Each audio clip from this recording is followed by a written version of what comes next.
And now to Eddie Aruza and a look at some issues that the country is still facing 15 years after 9/11. Eddie. Well, Phil, as the nation commemorated the anniversary of the September 11th terrorist attacks, many Muslim Americans also recalled not only that horrifying tragedy, but the day when perceptions about them were forever changed. Over the last decade and a half, Islamophobia has ebbed and flowed in the United States.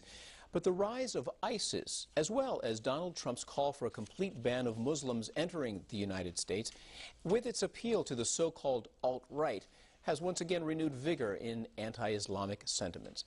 Well, with us tonight to talk about that and give us their thoughts are Ahmed Rehab, Executive Director of the Chicago office of the Council on American Islamic Relations, and Alberto Cole, Professor at DePaul University's College of Law. He's a member of the Council on Foreign Relations and a former U.S. Deputy Assistant Secretary of Defense. Thank you both for being here tonight. And Ahmed Rehab, we know that you're coming in on a very important Muslim holiday, and we thank you for being with us tonight. Eid Mubarak to you. Thank you very much. Give us your assessment of the state of Muslim lives in the United States 15 years after that horrible day. Well, you know, when it happened, the attacks of 9/11, obviously we grieved as everybody else, as citizens of this country and as human beings to this terrible attack, but also realized that our lives were going to change and the perception of our religion and our community in ways that were larger than life, in ways that were troubling because we had nothing to do with this attack. It was a surprise to us as anybody else. But here we are today, 15 years later, still talking about it from the perspective of Muslims as if we had something to do with it. That's just the reality of what's out there. Islamophobia has increased over the years, unfortunately, but also our ability to stand up and fight back. We've had more allies in number, more in intensity. They've become more educated about the issues. So that's the good news that comes along with the bad. The reason why it's increased is because those groups and those organizations and those individuals that make a living sometimes, but really put all their heart, money, and soul into fighting against Muslims and against tolerance and against equality, have become more sort of motivated. And they've had more time to stack their cards and to scheme in ways through the blogs, through the AM radio stations, for political pandering, for votes, for money, etc. Just this week, we've experienced 3 horrendous attacks against Muslims. And we're not talking about last week or last year or the year before. Today, as a matter of fact, a mosque was burned down in Orlando, Florida, the Fort Pierce Mosque. Today, a woman was set on fire. She's a Scottish tourist in New York who had somebody pass by and lit her clothes on fire. Luckily, she wasn't injured. And just last Thursday, 2 women were beat up in New York by a racist extremist Christian. Alberto Cole, do you agree that it's just concentrated efforts, or do you believe that there is a bigger picture at play here? The rise of ISIS perhaps certainly has something to do with it? I think there's definitely a much bigger picture going on here, and we have to look at the whole world. And we have to look not just at what's happening in the United States, but at what's happening in Europe as well. And we have to look at various changes that have taken place. I think the rise of ISIS has been a major factor, as also have been the major... In the perception of Muslims in general. In the perception of Muslims, and in the perception on the part of some people that the Muslim community and leadership needs to be much more aggressive in condemning acts of violence and in joining forces against the more radical elements. I mean, we have seen not only the massive attacks in Europe this year, in Germany and France, we also have seen attacks here in the United States by terrorist groups that claim an ideology of radical Islam.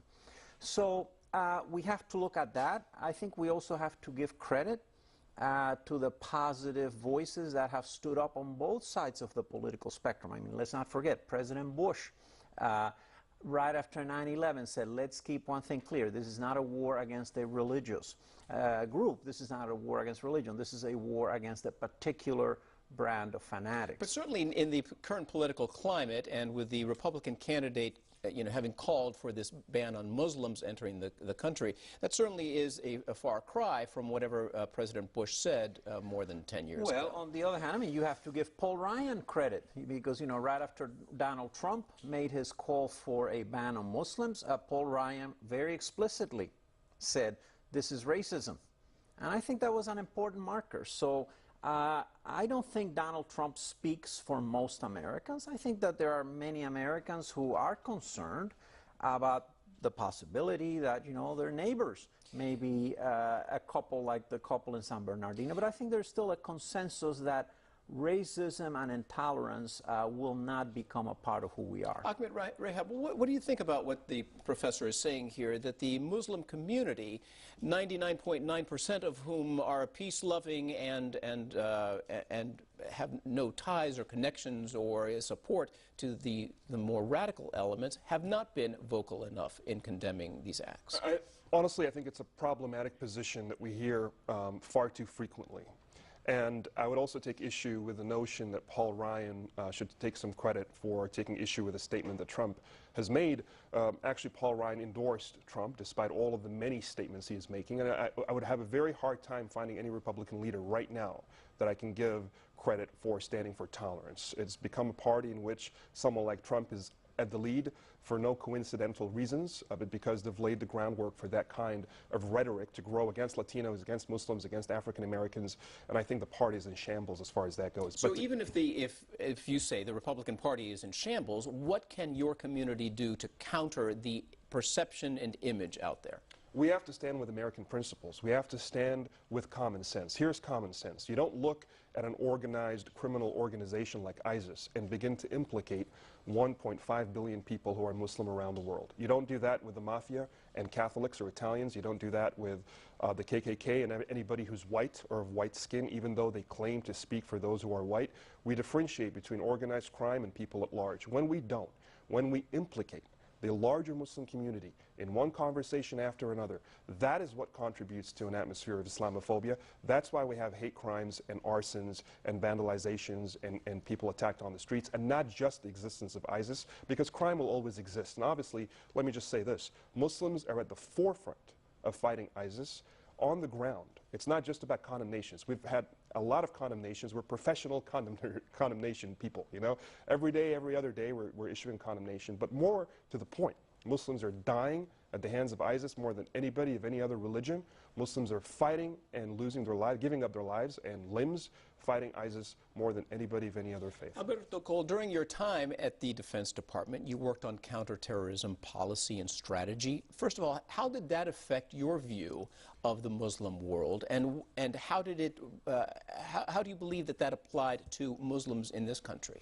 Well, times have changed. I mean, for example, the reality is that Islamic fundamentalism and the kind of virulent fundamentalism and advocacy of violence, for instance, that ISIS represents, was very much of a fringe force in the Middle East, and was not tolerated. And in fact, some of the governments that the United States later on tried to overthrow or push aside in the name of democracy, such as Mr. Saddam Hussein, as objectionable as he was, or Hosni Mubarak in Egypt, they took a very strong stance against these very radical groups. So it was not a big issue, you know. And the issues that worried us back then were issues like, you know, we cannot allow Saddam Hussein to take over the oil fields of Kuwait. And in this, we had the support of most of the Arab world, okay?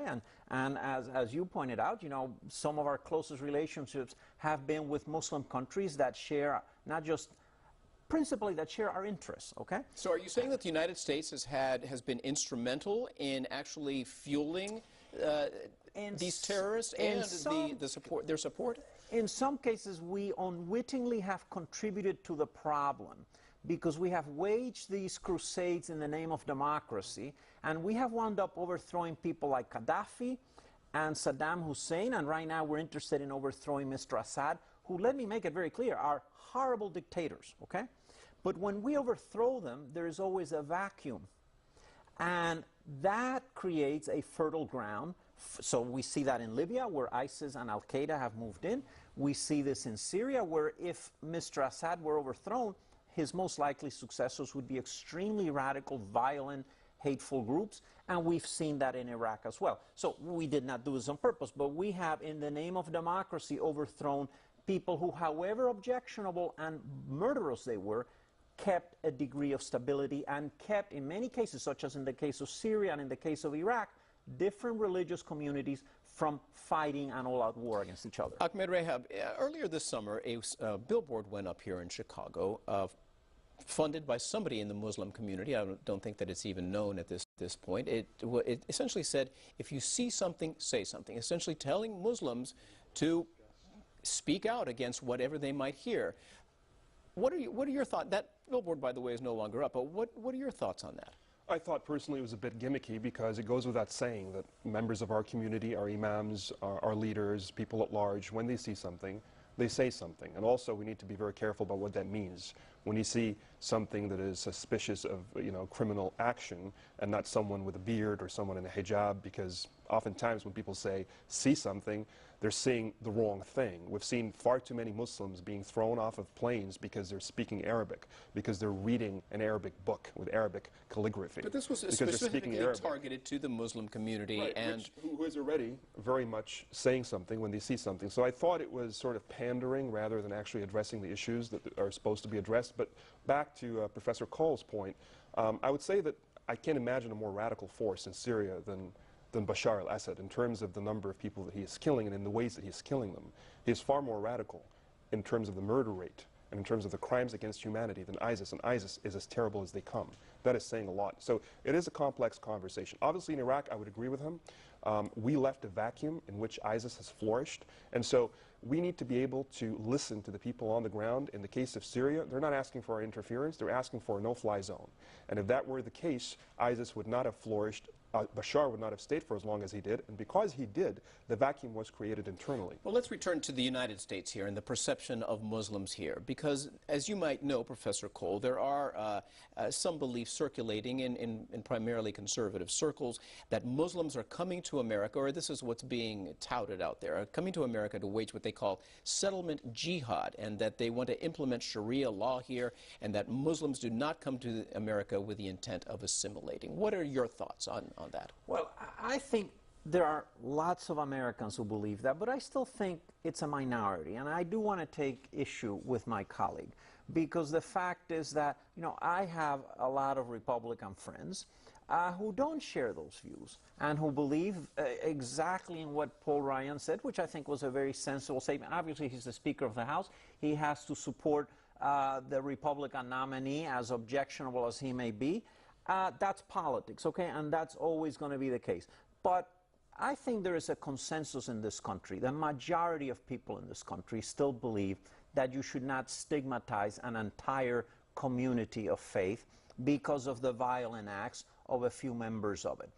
And I think we need to hold on to that, and we should not make this a partisan issue. This is not a Democrat versus Republican issue, and I want to say this at the outset. I don't care about Donald Trump. I don't intend to vote for him, but I think that this is not a Republican versus Democrat issue. I think there is a fringe, there's a considerable fringe, but it's still a minority of people who believe that we should have this stigmatization. And if you were to talk to people who, for example, in the U.S. Chamber of Commerce, which is a very Republican, very conservative lobby, the first thing they would say is we should not be restricting the entrance into this country of law-abiding citizens who will make a great contribution to our economy and our society just because they have a religious view. So I don't think we should lose that perspective. Ahmed Rehab, when you hear Professor Cole say that it's really a minority and just a fringe group that has the extremist viewpoints, but then you have, for example, the shooting last year in San Bernardino, where these two individuals were radicalized in some way, that before the shooting, nobody had suspected anything about them. When you have that entering into the psyche of most Americans, do you think that the perception, however, is that you don't know, or one doesn't know, who just might be radicalized to get to that point? Well, I think the problem is in the lack of context in which we are looking at these crimes. For me, as a Muslim leader, one crime committed by a Muslim is one too many. Let's just be very clear about that. But when you look at the number of mass shootings that occurred in that year, the year that the San Bernardino couple struck, there were 357 acts of mass shootings. 2 were committed by Muslims, 355 by people of other backgrounds. And yet, the conversation was as if Muslims are uniquely a threat in this country. We are 1% of the American population. We're 10% of its doctors. We're overrepresented by 1,000% when it comes to saving lives in this country. That's not a conversation you hear. Even tonight, let's be frank, the conversation, the context of which we're talking about my religion and my family and my community is one in which we're discussing terrorism and ISIS. We have been, for some reason or another, sort of condemned to being in this very limited frame that doesn't represent our day-to-day lives as Muslims. Do you and think it's that time it's we getting challenge it. worse because of the current political rhetoric, or do you think that more people are becoming aware of the facts as you state them? I think the political rhetoric obviously contributes to it being worse, and we see a rise in hate crimes when we have people like Trump come out and say what he says. And I agree that it's not a partisan issue. I have issues with some Democratic leaders as well. But when we see a party go in the wrong direction in a way that is more general, more pervasive, more deep and more wide, we have to be able to speak out on the issues, not on the fact that the Republican values at the very core of that party, if they were to be reclaimed, are good values. But the way that they're behaving today, the shortcuts to votes, anything goes by any means necessary, is extremely problematic. Ahmed Rehab and Alberto Cole, thank you both for your thoughts and being here tonight. There's much more Chicago Tonight ahead, so don't go away.